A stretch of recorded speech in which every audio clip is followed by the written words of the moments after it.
Pep Talk UK. Pep, You ready? Pep Talk. Hey, I'm delighted to be joined once again with Mr. Johnny Nelson. How's tricks? All good, all good. It's, times are moving on. Everybody's just got to get used to this awkward, odd situation, and which we're all doing. Ed is giving us all hope about a possible show coming on. I know football's slowly coming back, but without the crowds. Realistically, I think for big fights, I think when you're talking about the likes of Fury, Tyson, that Fury or Joshua, whoever, I think that's something that needs a crowd. That's something that needs an atmosphere. So I think these boys are probably realistically looking at the end of the year before the boxing, and if anything, realistically. Yeah. You mentioned Eddie Hearn's innovative idea to host boxing in his back garden, but we saw the UFC. The experiment went well, successful. It kind of laid the blueprint down for hope. We all need a bit of hope, and I think Dana White kind of showed the way. Yeah, that's right. You know what? And that's why once it can be done, there's a way to move forward with it. Unfortunately, in boxing, we're also hustlers as well. So someone's going to try and jam in to watch it, and then it's about keeping tight control and a tight grip of something like this for safety's sake, if anything. And so I think it can be done. How will it be done? How will it be addressed? How will it be? Will it be accepted by the public? We don't know, but we just want to see some action. So I'm glad it can be done. I'm glad he's given us hope. At the end of the day, let's just be sensible and think, right, as long as the government say, if the government says it's up to you, you show responsibility, then I can see it happening. But until the government give this something like this a green light, I'm struggling. I'm struggling to this is going to work. You know, I've seen a lot of debate online about how fighters can reacclimatize towards fighting without a crowd. I mean, we've got the likes of Dillian White, who's happy to do it in a car park if necessary. And I suppose the situation is going to suit some fighters better than others. And again, you know, it's about seeing how who adapts mostly to this whole protocol that we're going to have to deal with for a while yet. Yeah, of course. And you know, I know Dylan wants to do that without a doubt. And that's exactly what Dylan's that kind of guy. I love Dylan, you know, because the proper raw. He's raw, man. And Dylan, he's the kind of guy where he wants to fight. He's not bothered about the razzmatazz. You speak to him on 11 and he'll say he preferred to go to someone like, I don't know, Nando's, rather than some Michelin star restaurant. You know, just said, I just want to sit down and just chill. I don't want any of that razzmatazz. He's that kind of guy. The amount of corporate events he's been invited to attend, and he's just not really bothered. And you sense with Dylan, he's one of those guys that doesn't chase the money. Money's not his god. He just wants to fight. And especially when I saw the old footage of him doing the K1 fighting. I'm like, hey, that is just dread. And so I thought he's a fighting man through and through. Because he said that he wouldn't mind having a bit of a tear up with Ngannou from the UFC, the hard hitter out there. I love it. But the thing is, if boxers go into the UFC, if you've got good hands, you've got a good chance. UFC can't come to boxing because they will succeed. But the thing is, in UFC, if good boxers go into UFC and they get taken to the ground, they're done. Fight's done. They're getting dealt with. But if you can stand the feet, boom, boom, boom. So, but Dylan has the grounding of both, and he's got good feet. I'm curious to see how this would run. I'm quite sure he's still hungry, still chomping at a bit to get some kind of up close and personal confrontation going on. He's got a lot of volcano there to fire off.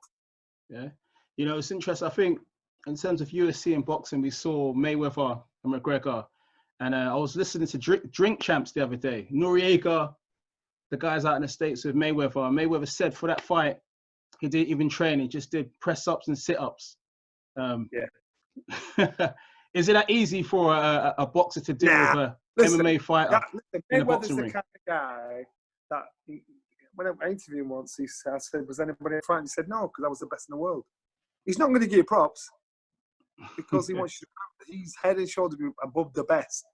There's no way my man just says sit up and press ups. He wants you to believe this man is the best in the world.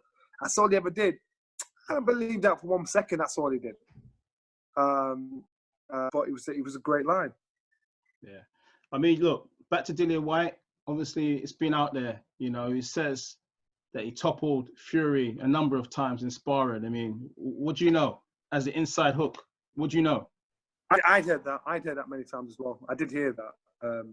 And again, I wasn't dissing Tyson Fury by saying, because I was asked what I thought, and I said, unless addressed, unless asked, Tyson Fury never runs his mouth off about Dillian White. He'll address it if you ask him, but Tyson Fury, I'm sure you could pick 3 fighters that he said, I want this, I want that, I want this, I want to fight this guy. Where he's got one guy that's behind him, chomping at the bit, always calling him out, and that's on the fringe. And Tyson never usually calls him out or never usually puts it on him and gives him the spotlight. That to me, it speaks volumes, because I just think, you know, that's not Tyson's MO. Tyson's the kind of guy that he'll run his mouth upon you, chase you down, he'll say whatever he's got to say. And if he's got a man saying, I can beat you, I'll put you out X, Y, Z, you know, I'm sure he addresses it. But he just doesn't seem as vocal when it comes to Dillian, which tells me there may be some truth to the smoke, the fire. Because there was a bit of back and forth before, about a year ago, when they were meant to fight for the WBC Diamond Belt. I think there was an idea about that.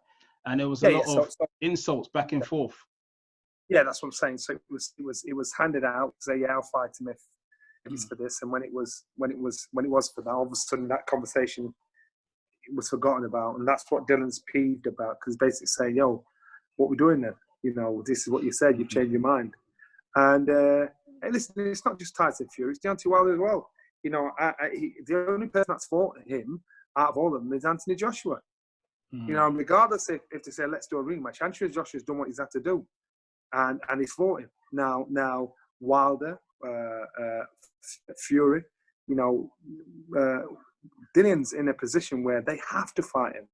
And they're happy to make him sit by the wayside and wait. So they've both got something to prove. You know, and I'm not saying one beats the other. What I'm saying is the way this has been spoken about. It looks like Dillian's right in saying these men are scared of me. These men don't want to fight me for one reason or another. I know if I was fighting and there was somebody out there shouting me out, nobody can say there's not one fighter when I was in action that shout me out that I didn't address. I just didn't address. I was looking for fights. You know, in the fight, that's what you do. You know, if a man shouts, you say, "Oh, I come." You know, you deal with it. But I just think Dillian. I feel for him because now realistically, there's no light in the tunnel. Even though officially he's in the right position, there's no promises. Now they're saying February 21st, 2021. How long does a man have to wait? You know, and it's just one of those things. Because out of all this triangle of Fury, Wilder, and Joshua, actually, it should be a square, because in that mix, Dillian White's in a position where people are thinking they've got the right to forget him. He's actually thinking, well, no, I've earned my place. Don't forget about me. If you two are fighting each other without me, Wilder's got an injured bicep, so why don't you step in now? I'm mandatory. Why not? Yeah. You know It's interesting. It's interesting you said that, because look, we saw Dillian White on social media say, look, if Wilder's injured, as you were saying, let's get it on. I mean, what's the excuse? Let's get it on. And what's the excuse? And that's what the issue is. What's the excuse? So I can't think of a justifiable argument from anybody, any governing body, any other fighter, Wilder and Fury. I can't back up their argument. So all you can do is listen to what you know, which is you say what you see. Tyson Fury's basically dealt with it. I mean, stylistically as well, that'd be a great fight. I mean, we know the likes of Dillian White is straight on your chest. Some of those body shots. It'd be wicked, but Dillian at times looks vulnerable. You know what I Mm. mean? But he comes out of it. You know, sometimes he's had when he was boxed Joshua caught him before he got stopped. He looked vulnerable, but he looked like a man that's on a mission, and that's what makes him so intriguing and interesting. You think, wow, you know, big fights. In his last fight, he didn't look great because he came in overweight and out of condition, but still beat a man you shouldn't take a win. You know, he's got to be. If anybody's out of the top 10 heavyweights, he's got to be one of the most improved over the last couple of after 3 years or so. How does he find that added motivation? Because if you've been plugging away for a while to achieve a goal, to be a world champion, and the goalposts keep getting moved every now and again because new external factors keep coming to the picture. I mean, we talked about mental health this week. There was a lot of talk about mental health and trying to achieve your goals and keeping those good spirits. I mean, how does he keep going? You know what? I'm sure he's been into a very dark place in regards to this. And if he kept looking at the negative aspect of it all, he'd have walked away in Jackson. He's got to have a good team around him, a good word in his ear, good motivation. And unfortunately, he's made some dough, so he can still. This is what he does. This is his job. He understands what his job is. He's not busy being famous, and so because he loves his job, that's why he'll be able to keep on the ball. If he was busy being famous, then you'd worry. You know, Dillian, can you come and open this crisp packet for me? Dillian, can you come and open this, that, and the other for me? They're busy and they massage your ego, but he's one of those guys that's not bothered about ego. He just wants to fight. He just wants to beat you up. What did you make of that comment from Derek Chisora that he's happy to help Povetkin prepare for Dillian White? Derek's he's happy to. He likes antagonising these situations and saying but you know what? Sometimes it happens. I can remember sometimes there was guys that I thought were my friends that helped Carl Thompson prepare for his fight with me, and I'm like, what are you doing? You know, so some people are just bad-minded. But remember, Derek and Dillian are mates. They fought each other twice. You know, and so why shouldn't Derek show him any loyalty? You know, that's it. And if they don't, why should he show him any loyalty? This is what I'm doing. Yeah, obviously, there's some potential financial, obviously, incentive to help out and stuff like that. So, again, could you just see it as strictly business? You know, it's an earner. Yeah, it's business. But the thing is, are Derek and Dillian styles that similar? Apart from the build, apart from the physical pressure he puts on in front of him, how similar are they?